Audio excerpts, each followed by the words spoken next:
Welcome to Real Flix Reviews. We're like a book club for people hate reading. This month we're doing sci-fi, so James picked the movie Earth Girls Are Easy. He brings you movie news. And this week we have John the Charney, Hello. James Stevens, Ryan Preston, and... the old guy is still here.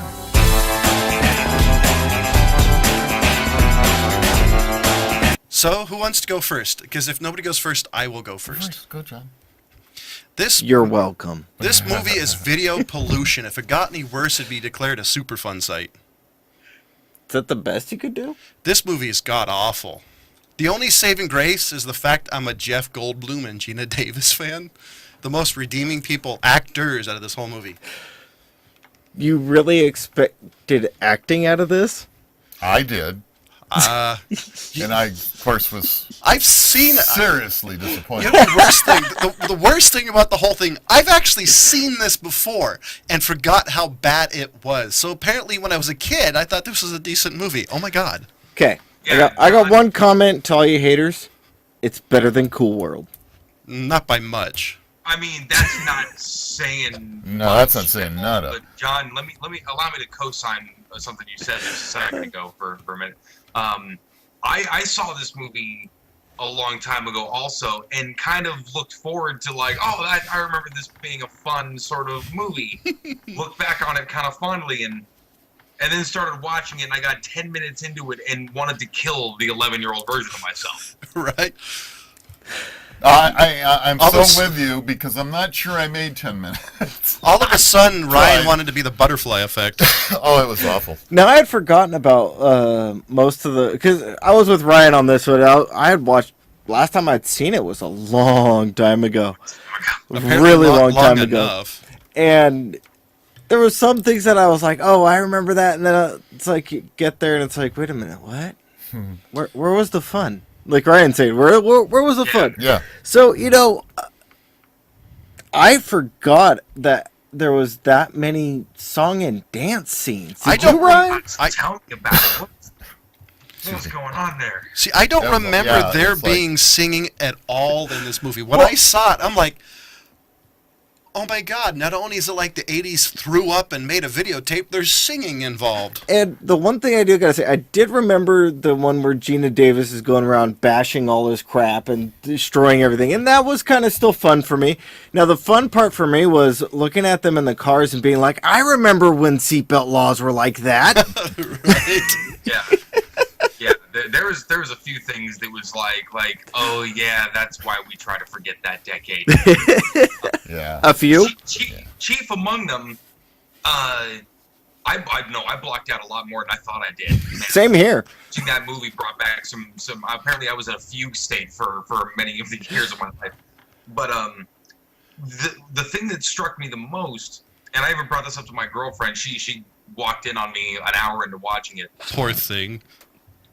And I was just like, you have to sit down and watch try to watch the rest of this movie with me. And I didn't make it, for the record. But I'm like, and just pay attention on how they treat women in this movie. The most terrible thing I've ever seen on how women are not only treated, but just simply portrayed in this movie. Right? It's insane. Exactly. I actually think watching this movie makes us victim of Munchausen by proxy syndrome. Because this damn movie is horrible. I was actually surprised to be able to find a link to this movie. It was, obviously none of the biggies had it, and it was like It took me quite a while. It took me a bit to find it, and I found it, and then I went, well, why did I spend all my time finding it? I do that. I had the same reaction. I actually... Not worth the effort I put in. I took 2 days to watch this because I was watching this with my fiance, and halfway through it, I'm like, I can't watch this anymore. I mean, to me, and I'm being positive here because the most redeeming, and I don't believe I'm saying it about this fucking movie, the most redeeming part is I love watching the 80s stuff, like the styling salon, the 80s styling cues. To me, it's like, oh, I totally remember places looking like that. Thank God they don't look like that anymore. I had the fun in watching the little things that aren't around anymore, like the lax seatbelt laws. Yeah, that was fun to totally. me. And then the other thing was when the kid comes up with the gun, there was no orange marking on that at all. Yeah, no. That kid would be in jail with a felony. Do not pass go. Do not collect $200. Pointed a gun at him. Yeah, Done. and then Finished. there was just some fun Stop, things don't like shoot. that for me. And then now the thing that I didn't realize at first was this was before In Living Color. Yes. So Yeah. Jim Carrey and Damon Wayans actually got a career after this. I thought I You thought it would was the think other way it'd be- around. You think it'd be all over with after this? Yeah. James, if there's one thing you can tell from those two characters particularly, is commitment. True. I mean, Jeff Goldblum is just being Jeff Goldblum. He's Yep. being cool and saying weird turns of phrases. You know? No, it's just their lines backwards. The strangest thing is this isn't his Jim Carrey's first movie or even acting role, which I actually don't thought it think was it until I was. looked. No, because before there it was the Deadpool. Okay. Peggy Sue Got Married, Once Bitten, That's right. The Duck Factory was a TV series, Finders Keeper, Buffalo Bill, the TV series. He actually did quite a bit. So he did a number of one. Okay, This but- did kill his career. But Ryan, what were you saying about But isn't Deadpool a? Never mind. It's what I thought. It's a Dirty Harry movie. You were talking about that commitment, Jeff Goldblum being Jeff Goldblum. Jeff Goldblum was just Jeff Goldblum. He wasn't making any kind of a stretch. He didn't have to put himself out there doing some kind of weird character. He just had to dress up in a furry outfit. Well, doesn't Jeff Goldblum's normally Jeff Goldblum playing a character who happens to be playing Jeff Goldblum being Jeff Goldblum? Blah, blah, Yeah, blah. pretty much. Except Jeff Goldblum himself is incredibly charming, so you let him get away with it. Yeah. Yeah, true. With Damon Wayans and Jim Carrey, it's just ridiculous shenanigans, and they were the only, I can't say comic relief, but I'll say effort towards comic relief. I will give you that. Yeah. Yes. I definitely got to give you that because they were just you could see things that they did in Living Color with each other. Yeah, They were just kind of like playing off each other a little bit here and there, right. but it was like they got reined in. But I felt embarrassed for Damon Wayans watching that dance. I'm sure if Oh, somebody yeah. were to just like hold a phone up in front of him doing that, he'd be like, "Please get that away from me." Yeah. But don't you want to be with a zero? It's like Leah Thompson and She Howard was the Duck. actually originally cast for Gina Davis's role. Right. Thank God. So she just got stuck with Howard the Duck. Yeah. Yeah. By the way, Howard the Duck is better than this movie. Not by much, but it is better. But It's a little more subversive, and that buys you some kind of credit. I gotta stand up and just kind of go with Ryan on this one. Seriously, this one was a childhood memory Yeah. that I shouldn't have done. This is kind of on par with Attack of the Killer Tomatoes for me. I'm glad you could admit it. Oh yeah, I'll totally admit I it. think Attack of the Killer Tomatoes was better. It's a little nip in here. By the way, the old guy actually think you did it on purpose. He's like, there's no way somebody purposely picked a movie this bad. No, I really well, said that. I couldn't believe it. I did. I knew you guys wouldn't like it, Yeah. but You didn't I realize thought I how was much going to you- like yeah, it you better. didn't realize how much you didn't like it. Here's Yeah. the million-dollar question: Did your wife watch it with you? No, she just didn't work out to where we could watch it together. I was planning on having to watch it with her, and 'Cause fortunately for her, she didn't do it. Yeah, she lucked out. I'd pay $5 just to hear her reaction to watching that. Hey, I made her watch Attack of the Guild. Killer Tomatoes. You were there. True. She wanted to throw something at you. I was gonna say, man, I think I'd pay $5 to watch her chase James with a wooden spoon or something. Wouldn't get far. Okay, here's the million-dollar question. You just did that. This is the second Another one, $1 $2 million question. $2 million. Is this better than Trauma? Depends on what trauma. Redneck Zombies. No, Didn't see it. You're not missing much. Okay, so. no. This is.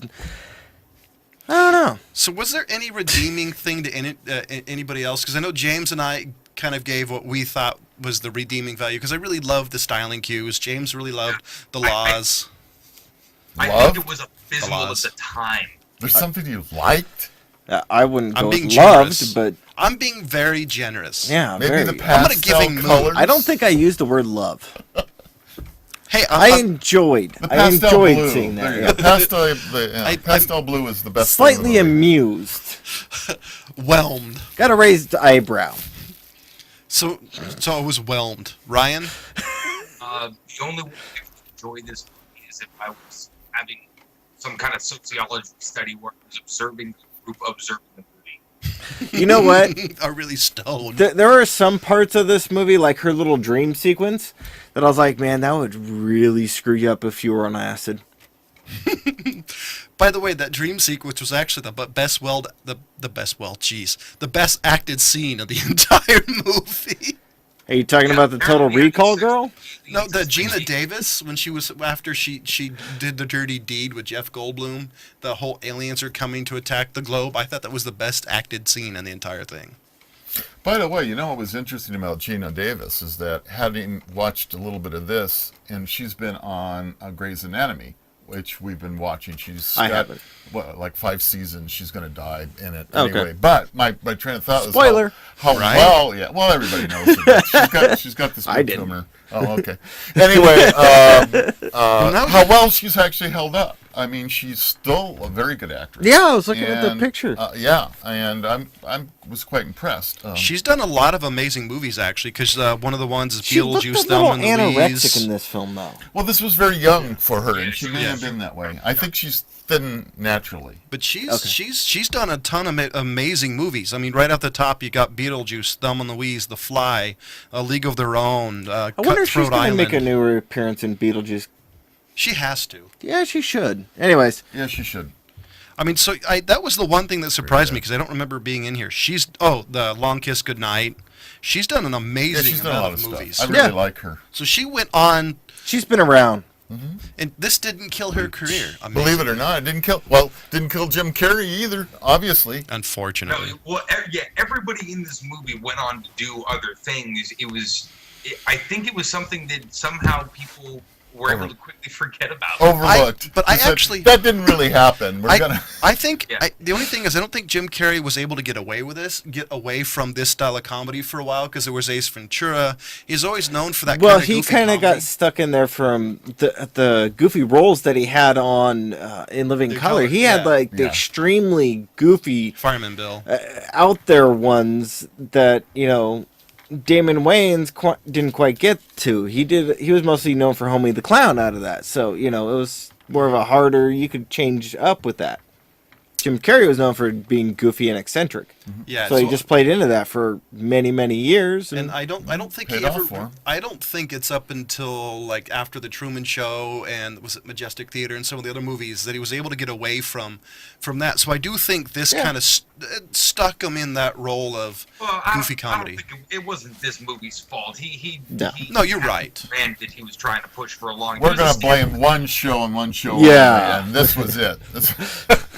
Yeah, Hey, this- he was a stand-up comic from Oh, Canada. yes. Oh, true. I'm a victim because I watched this movie. But the thing is, Jim Carrey got into that and got a lot of money Oh, and was true. highly successful for that. Yeah. I mean, even his buddy from Dumb and Dumber is in this film, the surfer guy. Yeah.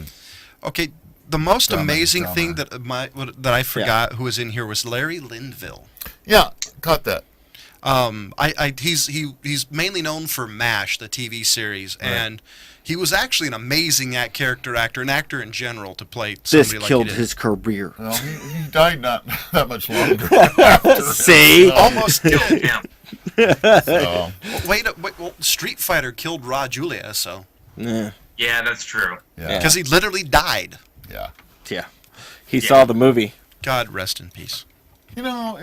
It is too bad. I kind of miss him. He was very unusual, Yes, he really was. and he could really do some interesting characters. Just think if he was still around, some of the stuff he could do. Yeah. Like Raul Julia. Yeah. Yeah. Yeah, Yeah, he was So- an amazing actor. Yeah.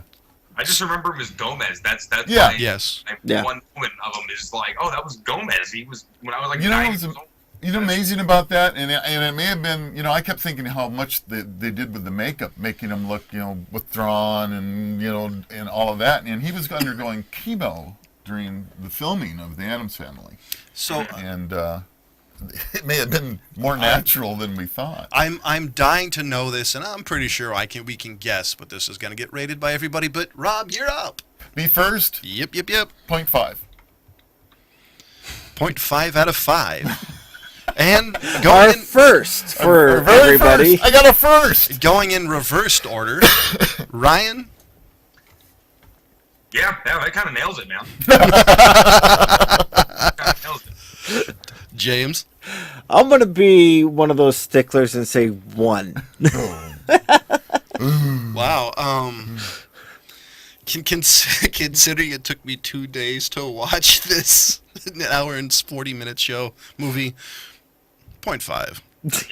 Yeah. Yeah, they owe me time back. Yes. Yes. It's time. The time that none of us will ever get back. Yeah, my childhood memories are ruined. I got to apologize for my fiance because of this movie. Yeah, See, no kidding. Tromo movies. Trauma. Tromo. I'm sorry. Trauma. Whatever. Doesn't matter. Keep going. Does too. Who was founded by the beloved James Gunn, Guardians of the Galaxy. Yeah. I'd just like to point out. Yep.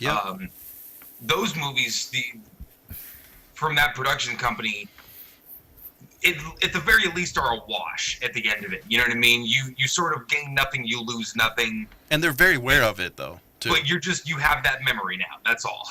Of like, wow, I saw a guy try to make moonshine out of radioactive waste. Okay. Yeah. The first time you see Class of Nukem High is usually the last time you watch Class of Nukem High. Right. But you don't forget Class of Nukem High. Oh, no, never.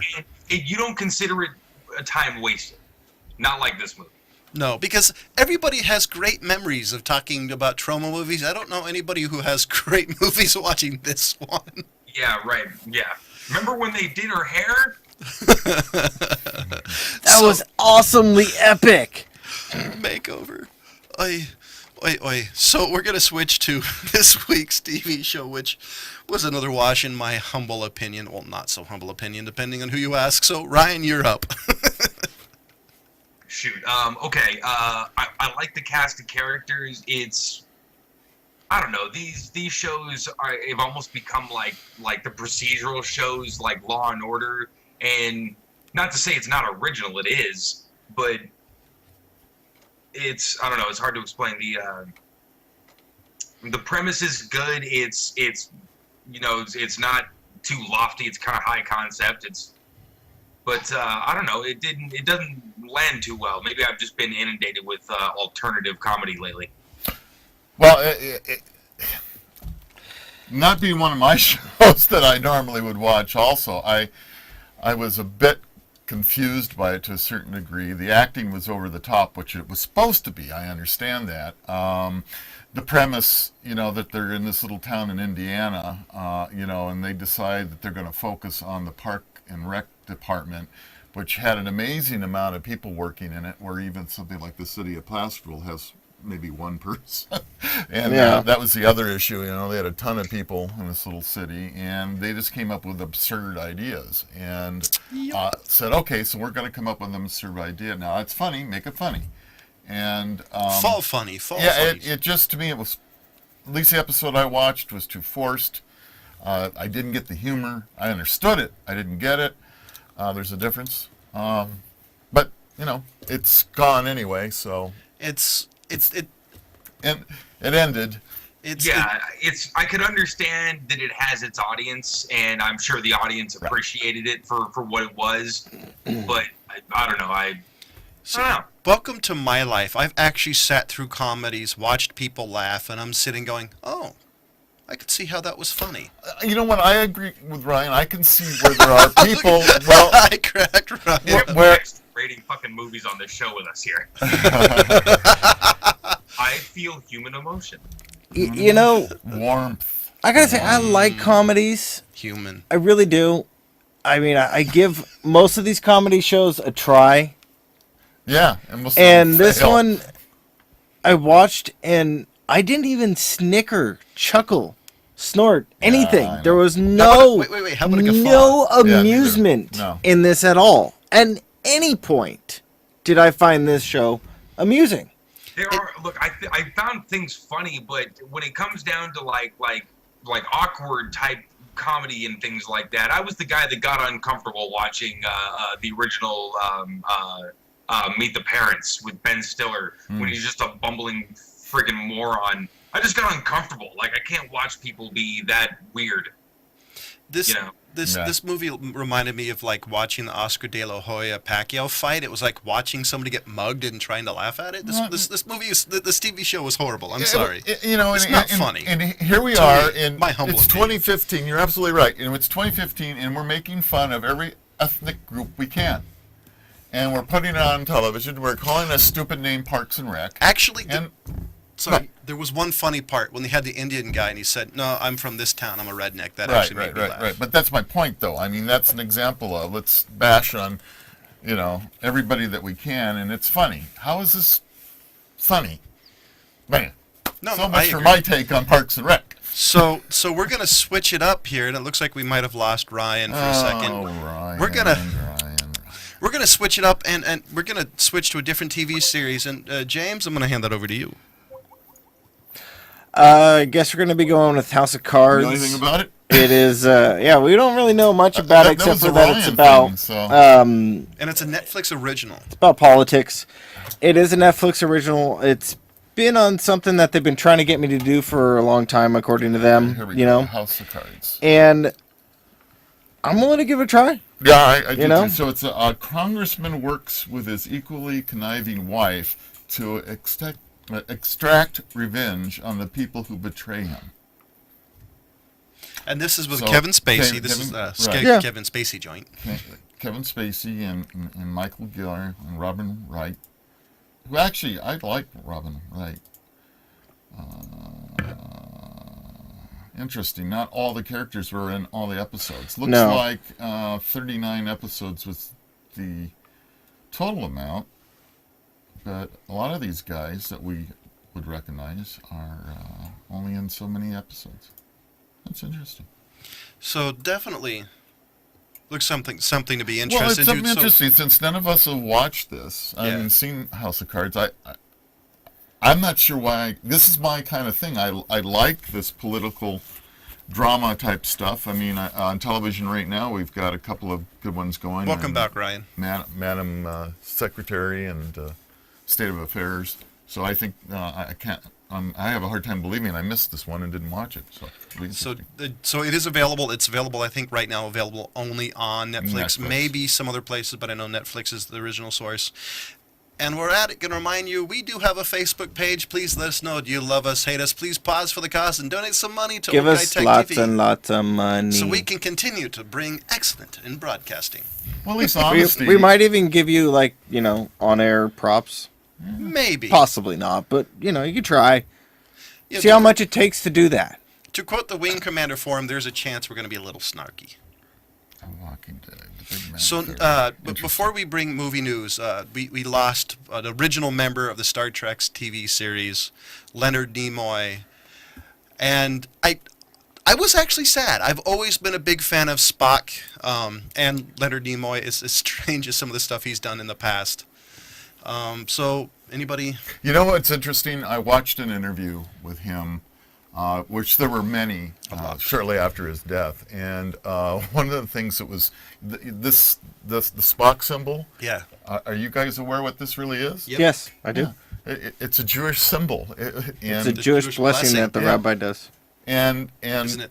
when Nimoy did it, it was with the producer. They were trying to come up with something, and it really basically is the live long and prosper, is what it basically means in Hebrew as well. So if for all you Trekkies out there, you're passing down a Hebrew blessing. So thank you very much. I appreciate that. So, I guess... Well, I with- killed that. I am So- refraining from a lot of inappropriate comments that might be popping into my head. Yay for James and About self-control. Leonard Nimoy dying. Yeah, about a little snip for all you Trekkies. Oh, jeez. I'm still surprised I had no idea they were Jewish. Yeah. No joke. No kidding, huh? Answers a lot of questions. It was a Jewish crew. So many Yeah. jokes, so little time. So, James, you And got then to get Whoopi up on movie Goldberg news. You're up. So John's favorite little fanboy of Michael Bay is doing a new film called 13 Hours. Have you heard of this one yet? This is going to be like 127 hours. No, this is actually going to be a little kind of Spectacle. based on Benghazi. Ah, It's going to be the 13 Hours of Benghazi that was going on, and they haven't released a lot. So far, the IMDb synopsis is, an American ambassador is killed during an attack at a U.S. compound in Libya as a security team struggles to make sense out of the chaos. I really hope he does it justice. I hope so, too. Here's my Maybe question. they have Hillary tied up in a room somewhere, and they're still trying to get more information out of her. Yeah. I do have a question. Michael Bay is known for doing spectacles. I mean, all the way from The Island and some of the other movies he did earlier. Do you think he's going to be able to not do what he does? What he's famous for? I have a prediction on this one. Okay. Somebody write this down. I guess not. Oh, and he failed. Right on his. That's a really good one. So, James, what were you going to say? Really good. What I was going to say is I got really one suggestion for Michael Bay out there. Go look up and watch Argo and what Ben Affleck did with that. He did a great job. I think he did a really, really tasteful thing on what information they had that was released to them really from the CIA. Yeah. There's a lot of people that are like, oh, this is all lies. This is not how it really went. Blah, blah, blah. I don't really give a crap. Argo was a good film. Go watch it. I'm not a fan of Ben Affleck, and I still say it's something to watch. Yeah, Argo, I oddly enough, I haven't had a chance to finish the whole movie. But Argo I was really impressed in how tasteful that movie was done. Yeah, that really was. It was good. It really was good. Yeah. You know, there was another film that was released that was about another hostage taking out an embassy, and I can't find the freaking name of it right now. I've been trying to look it up for the past 10 minutes or so because it just popped back into my head. But there was another movie done in the early 90s where there was a hostage takeover, and I think it was in Africa. I think it was in South Africa. Anyways, don't quote me on that, but there is a film out there that was also done of a hostage takeover at embassy, and it was also well done. That might have been, you're not thinking of like Black Hawk Down. Right? No, not Black Hawk Down, not any of the other ones that were done too. I wish I could find the name of it. But it was one of those rare runs that I've watched that, they don't really give a bunch of information on. Right. Have you guys heard of Beast of No Nation? Actually, who's it by? Because I've never. This is Oh, I thought I just had that. No, I don't. I thought I had that right up. No, I don't have what it's up, but it's a Netflix film. And a bunch of, AMC, Regal, Cinemax, and Carmike told Variety, which is a newspaper that some of you guys maybe know about, that they do not plan to show the drama about child soldiers in Africa because they do not provide screens to films that do not honor what is typically a 90-day delay between theatrical debut and a home entertainment release. What? So they are not going to show Beast of No Nation because Netflix is releasing it the same time that theaters would be releasing it. Interesting. Well, it's got to be because theaters... Hitler's angry. Ding. So it's got to be because the fact that the only way theaters really make money is by concessions. It's the popcorn. Yeah. Yeah, but this is a film. Cary Fukunaga. That's easy. It's a drama that's who's putting it out. But yeah, it's about child soldiers, and Netflix is putting it out the same time that theaters would be releasing it, and they're boycotting it. I have to admit, that sounds like an interesting movie. I'd love to know more about it. How dumb do you have to be these theaters? I mean, you want to lose money? Fine. Well, I think people will still come to your theater and watch the damn movie. The difference is, I actually don't think that's as much as true as it used to be. I think with televisions being as good as they are, and you got sound systems. I don't disagree with that. I think people enjoy sitting home. Where I enjoy the experience of the theater. I love going. And that was going to be my point. Yeah. People still love going to the theater because it's something to do. It's socializing. It gets you out of the house. And that's a Tarantino thing too, by the way. Well, he's really big on the experience of the theater. It is. Which is why he doesn't like digital projection. He'll change his mind. No, he won't. He's not known for changing his mind. He will change his mind.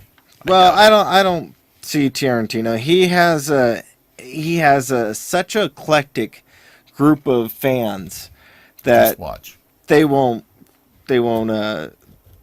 cry foul over it. No. Anyways, Ryan, I was interested about your prediction of Michael Bay. You cut out right at that part. I was going to say the climate of recent sort of war movies and everybody's sort of opinion on war, the consensus being was like, okay, we're over there for whatever reasons, whether we agree or disagree with it, but war sucks, and we're going to sort of portray it as a little more grittier, taking it back to a little more, what do you call it, Saving Private Ryan kind of... A little more realistic. Sensibilities when it comes to war, a little less Rambo, a little more, Okay. Saving Private Ryan, like I said. But Michael Bay, the one thing I think he's going to bring to it that's going to be good is scope. He's definitely has a big eye when it comes to these kinds of things. Okay. And it's a big story to tell. Yeah. But I think he's going to do it enough respect, with the kind of shit that's coming out with American Sniper, and then you got people like, the Lone Survivor movie, where the soldiers are backing all of these movies, and they know that that's going to be a big audience for him. Yeah. So he's going to, pay it probably the proper respect and tell the story, with just an eye for the grandiose, but not the ridiculous. Let's light everything on fire with gasoline. Okay. I really agree with you, especially on the scope. He has a good idea for vision. I mean, I wasn't a big fan of the Transformers movies, but if you actually look at them, they're very well done that No, way. he actually... Ryan's right about that. And if you look back at the Transformers films and you actually look at what Ryan's saying, where he's got the big scope, Yeah, he you really see does. a lot of moving parts all at the same time on one screen. I'd even go back So to there's the a movie. lot of things going on. I would even go back to the movie The Island. He knows how to tell a big story, an epic story, but he just sometimes chooses, Megan Fox and, clunky robots. Yeah.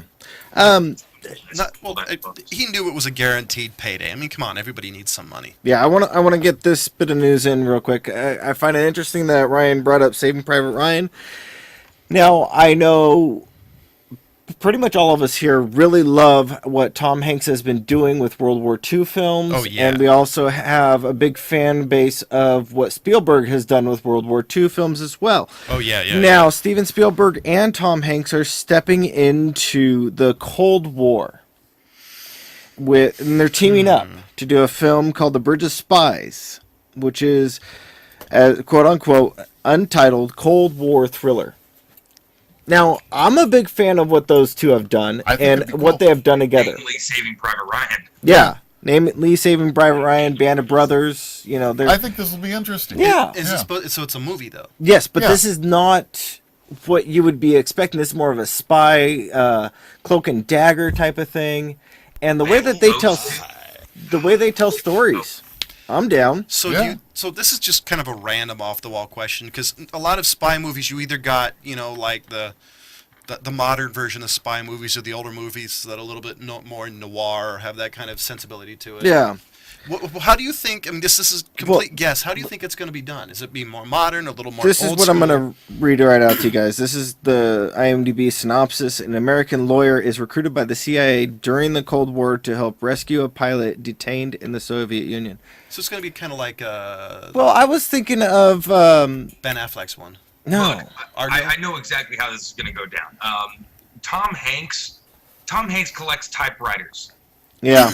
Okay, he collects old typewriters. Steven Spielberg doesn't do anything in his movies that doesn't serve the story. He doesn't film in a way that he doesn't have to. You know what I mean? With these kinds of movies, you don't need to have anything but good sound and good film and good actors. Yes, you don't need special effects. You don't need visuals or CGI.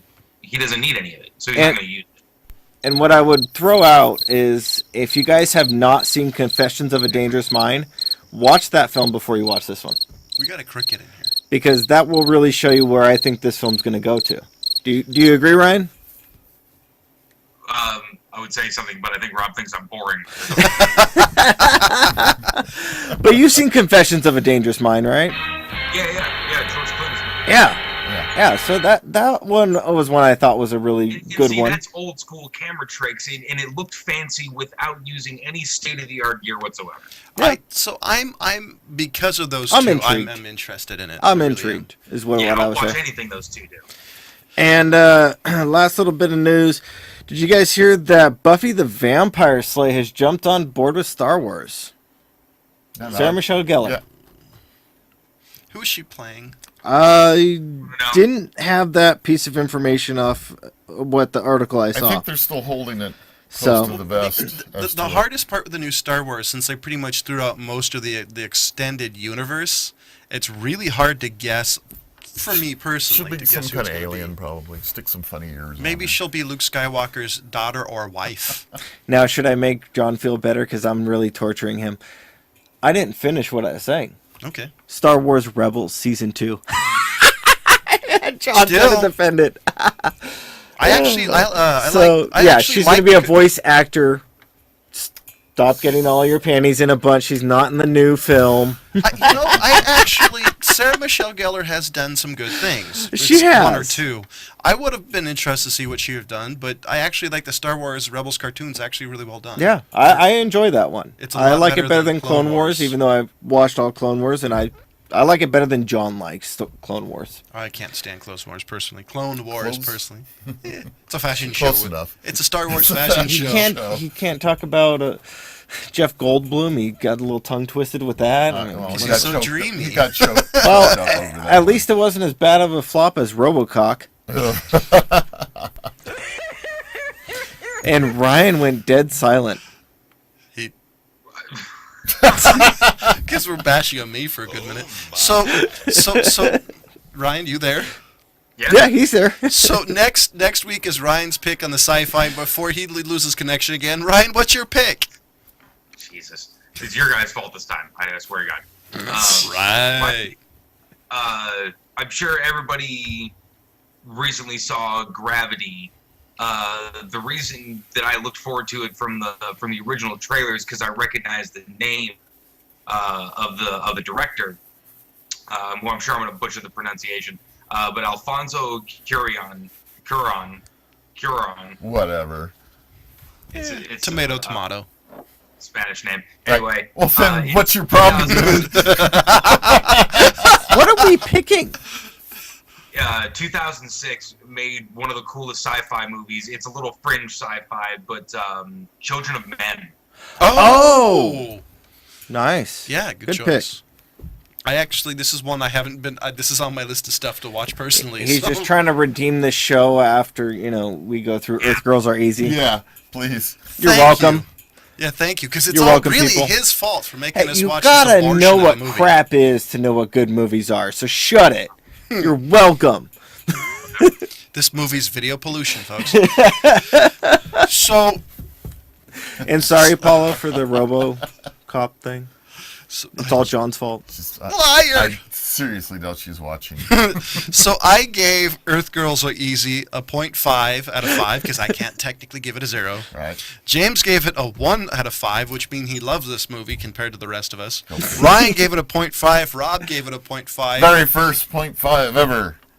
Yeah, old guy did it. We need like trumpet sounds or something. Oh, Next all right. week is going to be Children of Men. and as always, Oh, and House of Cards, it's Chapter 1, is what they call it. what he said. Charge. And as always, we'll see you next week. Goodbye.